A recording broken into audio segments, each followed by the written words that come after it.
The tarot cards. The Emperor. If the Empress is the mother of nature and sensory abundance, the Emperor is the father of structure and logic. He is the architect, the lawmaker, and the system itself. In the world of the tarot, the Emperor represents the heart-coded reality. He is the code, the hardware, and the rigid mathematical laws that prevent the universe from collapsing into pure chaos.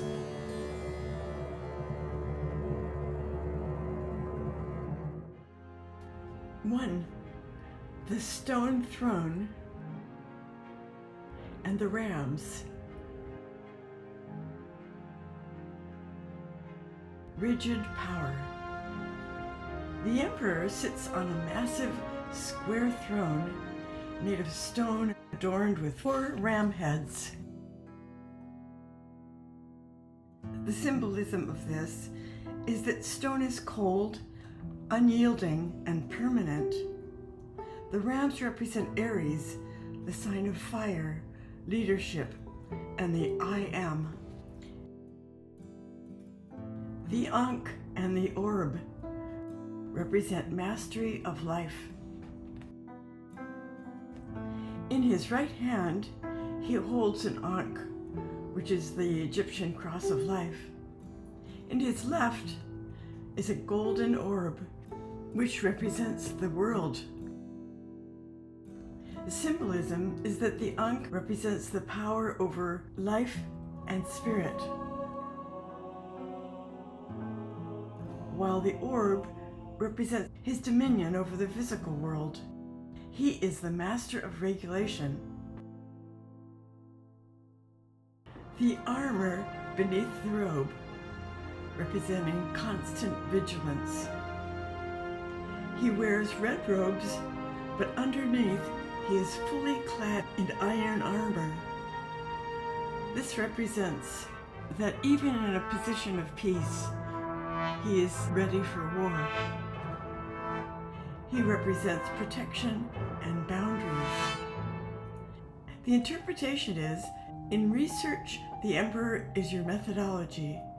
It is the armor you put around your intuition to make sure your feelings are logically sound and defensible. The barren mountains represent the high ground.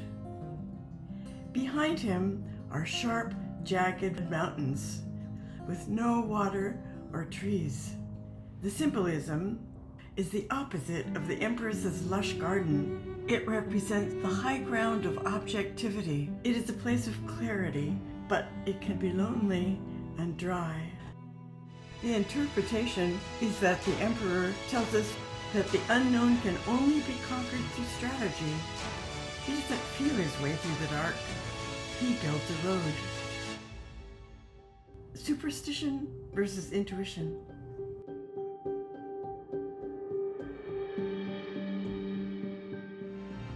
The Emperor is the enemy of superstition because he demands proof. Is it superstition? Critics of the Emperor see tyranny, the rigid belief that only what we can measure is real. This is like a researcher who refuses to look at the beauty or the mysticism of an image. Is it intuition? The mystic sees the Emperor as the container. You cannot have a stream of consciousness, which is the High Priestess, without a riverbed, which is the Emperor, to hold it.